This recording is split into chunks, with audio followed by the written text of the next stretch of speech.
வணக்கம். Saudi Arabia தலைமையில் 14 நாடுகள் இணைந்து புதிய கூட்டணி. செங்கடல் பகுதியில் வரப்போகும் போருக்கான புதிய அணி சவுதி தலைமையில் தயார். இரண்டாவதாக, அமெரிக்க அதிபர் டொனால்ட் ட்ரம்ப் முன்வைத்த தீர்வு திட்டம் வெற்றியாக முடிவடைந்து விட்டது என்பது பொய். நாங்கள் அதை ஏற்றுக்கொள்ள மாட்டோம். இந்த தீர்வு திட்டம் இஸ்ரேலை வெற்றியாளராக மாற்றவில்லை, எனவே அதை ஏற்றுக்கொள்ள முடியாது என்று இஸ்ரேலினுடைய படைத்துறை அமைச்சர் இத்தாமர் பென்-கிவிர் மற்றும் இஸ்ரேலிய பிரதமர் இணைந்து பிரகடனம். இதை பயன்படுத்தி அவர்கள் தேர்தலை முன்னெடுப்பதற்கான வாய்ப்புகள் உண்டு. 2 முக்கிய செய்திகள் இடம் பிடிக்கின்றன.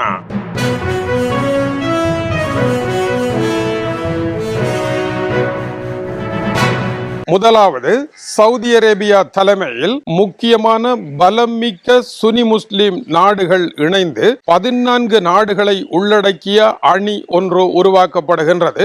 ஏமன் நாட்டில் தரைவழி தாக்குதலை நடத்தலாம் என்கின்ற இடத்திற்கு இவர்கள் முன்னேறி இருப்பதாக தெரிவிக்கப்படுகின்றது. ஏமன் நாட்டினுடைய ஒரு பகுதி, கிழக்கு பகுதி சவுதியினுடைய கட்டுப்பாட்டில் இருந்தது. அந்த பகுதியில் இருந்து சவுதி படைகள் வெளியேற்றப்படுகின்றன. சவுதி அரேபியா தலைமையில் அதற்கு அமைதி, சீரான கப்பல் போக்குவரத்து செங்கடல் பகுதியில் என்று கூறினாலும் உண்மை அதுவாக அமையவில்லை. சவுதி அரேபியா, துருக்கி, எகிப்து, கட்டார், ஏமனில் ஒரு பகுதி, பாகிஸ்தான், சோமாலியா, பங்களாதேஷ், நைஜீரியா, ஜிபுட்டி போன்ற 14 நாடுகள் ஒன்றாக இணைந்திருக்கின்றன.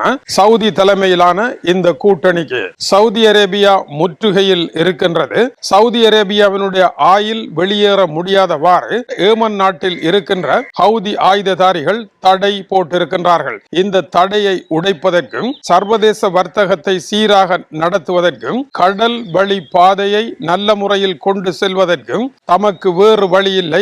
ஆகவே இதற்கான நடவடிக்கைகளில் நாங்கள் இறங்க இருக்கின்றோம் என்று அவர்கள் கூறியிருக்கின்றார்கள். இதில் ஆபத்தான விடயம் என்னவென்றால், துருக்கி இதற்குள் இணைந்து கொண்டதுதான். முன்னர் ஏமன் நாட்டுடன் போர் நடைபெற்ற பொழுது சவுதி அரேபியாவுடன் மாலதீவு கூட இணைந்து 11 நாடுகள் இருந்தன. இப்பொழுது ஆப்பிரிக்காவில் இருக்கின்ற சூடான் வரை சவுதி அரேபியா புதிய அணி ஒன்றை இணைத்திருக்கின்றது. எனவே முன்னர் இருந்த 11 நாடுகளை கொண்ட கூட்டணி இப்பொழுது 14 நாடுகளாக உயர்வடைந்திருக்கின்றது. இவர்கள் ஏமன் நாட்டுடன் ஒரு போரை முன்னெடுப்பதற்கான வாய்ப்புகள் உண்டு. இது மிக ஆபத்தான ஒரு புள்ளி நோக்கிய நகர்வாகும். கடந்த 24 மணி நேரங்களில் இந்த போரானது 1-2 நாடுகளாக விரிவாக்கம் அடைந்து இப்பொழுது பாகிஸ்தான் வரை, அதாவது ஆசியாவை இணைப்பது வரை பாரிய விரிவாக்கமாக 14 நாடுகளுக்கு மேலும் விரிவாக்கம் பெற்றிருக்கின்றது. எனவே இந்த போர் எங்கு செல்ல போகின்றது என்பது கேள்வி. அதேவேளை கடந்த காலாண்டுகளுக்கான சவுதி அரேபியாவினுடைய வருடாந்த பட்ஜெட் அறிக்கை வெளியாகி இருக்கின்றது. ஆயில் விற்பனையிலேயே கூடுதலான பணம் வந்திருக்கின்றது. இப்பொழுது அதை தடுக்க ஈரான் முயற்சி எடுப்பதனால் அதை விடுவிப்பதற்கான தேவை இருக்கின்றது.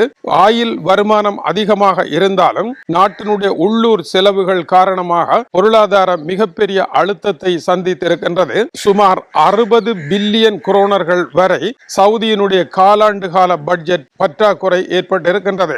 373 சவுதி அரேபியாவினுடைய பில்லியன் ரியால்கள் இந்த காலாண்டு கால பட்ஜெட்டாக இருக்கின்றது. சவுதி விஷன் 2030க்கான திட்டங்கள் தீட்டப்பட்டு அதற்கான பெருநிதி ஒதுக்கப்பட்டு கொண்டு இருப்பதனாலும் இந்த செலவு அதிகம் ஏற்பட்டிருக்கின்றது. உள்நாட்டு செலவுகள் உயர்வு கண்டிருக்கின்றன.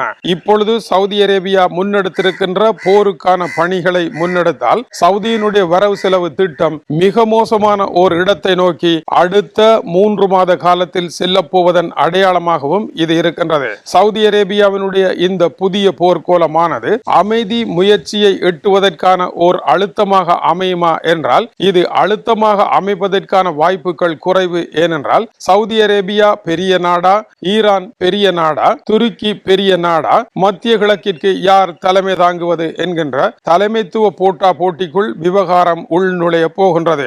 இதற்கிடையில் ஹமாஸ் அமைப்புடன் அமெரிக்கா அதிபர் பேசிய 20 அம்சங்கள் கொண்ட பீஸ் ஆஃப் போட் என்று கூறப்படுகின்ற அமைதிக்கான பேச்சுவார்த்தை மேசை என்கின்ற 20 அம்ச திட்டத்திற்கு ஹமாஸ் அமைப்பு இணக்கம் கண்டிருக்கின்றது.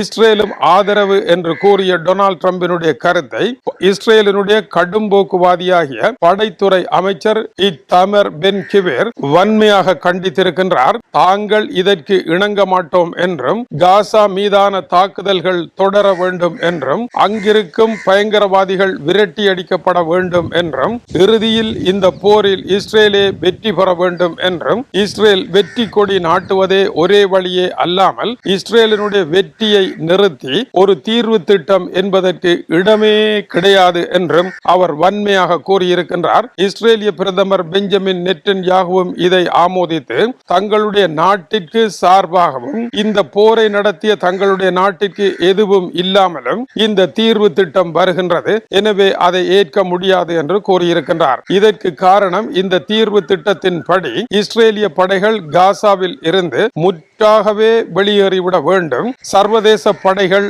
அந்த இடத்தை பொறுப்பேற்கும். அது மாத்திரம் அல்லாமல் ஹமாஸ் அமைப்பும் மற்ற அமைப்புகளும் ஆயுதங்களை ஒப்படைக்க வேண்டும். இஸ்ரேலிய படைகள் அங்கு இல்லை என்றால், இஸ்ரேலுடன் எதிர்காலத்தில் ஒரு போர் இல்லை என்றால், ஹமாஸ் அமைப்பின் மீது இஸ்ரேலினுடைய ஆக்கிரமிப்பு தொடராது என்றால் ஹமாஸ் அமைப்பு ஆயுதங்களை ஒப்படைப்பது குறித்து பரிசீலிக்கலாம். ஆனால் இதில் ஒரு ஈகோ பிரச்சனை இருக்கின்றது. ஹமாஸ் அமைப்பு ஆயுதங்களை ஒப்படைக்கின்ற பொழுது இஸ்ரேலிய படை அந்த இடத்தில் அவர்களுடைய நிழல் கூட தெரியக்கூடாது. அவர்களிடம் ஓர் ஆயுதத்தை கூட நாங்கள் ஒப்படைக்க மாட்டோம். அடுத்து இஸ்ரேலிய படைகள் வெளியேற தொடங்குகின்றன என்ற காட்சி தங்களுடைய கண்களுக்கு தெரிய வேண்டும். அவர்கள் வெளியேற ஆயுதங்களையும் நாங்கள் ஒப்படைப்போம். இஸ்ரேலிய படைகள் ஆயுதங்களை வழங்கிய பின்னர் தான் வெளியேறுவோம் என்று கூறினால் அவர்களை நம்ப நாங்கள் தயாராக இல்லை. இதுவரை காலமும் நமக்கு நம்பிக்கை உள்ள நாடாக இஸ்ரேல் இருக்கவில்லை. இஸ்ரேலுக்கு நம்பிக்கை உள்ளவர்களாக ஹமாஸும் இருக்கவில்லை. இந்த இருவரும் பகையாளிகளை பிரித்து புதிய திட்டத்தை கொண்டு வர டொனால்ட் ட்ரம்ப் எடுத்த முயற்சி கடைசியில் வெண்ணெய் திரண்டு வருகின்ற பொழுது தாலி உடைந்த கதையாக மாறப்போகின்றது. இது குறித்து அமெரிக்காவினுடைய உயர்மட்ட அதிகாரி அமெரிக்க அதிபர் சார்பில் சற்று முன்னர் கருத்துரைக்கின்ற பொழுது இஸ்ரேலினுடைய செயல் அமெரிக்க அதிபருக்கு கவலையை ஏற்படுத்தும். ஹமாஸ் அமைப்பு இணக்கப்பாட்டிற்கு வந்திருக்கின்றது. நீங்கள் அதற்கேற்ற அமைதி முயற்சியில் ஈடுபட வேண்டும். ஹமாஸ் அமைப்பு அமைதி முயற்சிக்கு இணக்கம் இல்லை என்று கூறி இதுவரை நீங்கள் கூறிய கருத்துக்களுக்கு எல்லாம் நாங்கள் இணக்கமாக நடந்தோம். இப்பொழுது ஹமாஸ் அமைப்பு இந்த தீர்வு திட்டத்தை ஏற்க முன்வந்திருக்கின்ற நிலையில் நீங்கள் அதற்கு வர மறுப்பது டொனால்ட் ட்ரம்பிற்கு பெரும் வருத்தத்தையும் அதற்கு அடுத்த கட்டமாக கோபத்தையும் அதற்கு அடுத்த கட்டமாக இஸ்ரேலுக்கான உதவிகளை நிறுத்துகின்ற ஆபத்தான நிலையையும் இப்போதைய இஸ்ரேலிய பிரதமருடைய ஆட்சி சரிவதற்கான சூழலையும் அது ஏற்படுத்தும். எனவே எச்சரிக்கையாக இருங்கள். இஸ்ரேல் என்ன சொல்ல வேண்டும் என்று ஆசைப்படுகின்றதோ அதை அமெரிக்கா தானே சொல்லி முடித்திருக்கின்றது.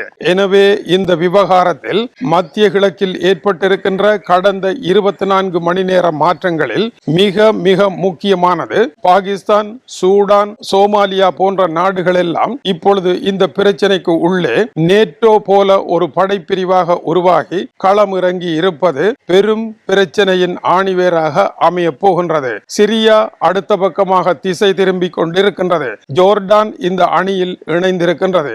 இவ்வாறான நிலை ஒன்று கடந்த 24 மணி நேரங்களில் சூழ் கொண்ட மேகமாக சுழன்று இருக்கின்றது. இன்று 14 நாடுகளினுடைய அணி வந்தது. நாளை என்ன நடைபெறப் போகின்றது? அதுவும் பரபரப்பான ஒரு கேள்வியாகவே இருக்கின்றது. தொடர்ந்து இணைந்திருங்கள். மேலும் சூடான செய்திகள் வந்திருக்கின்றன.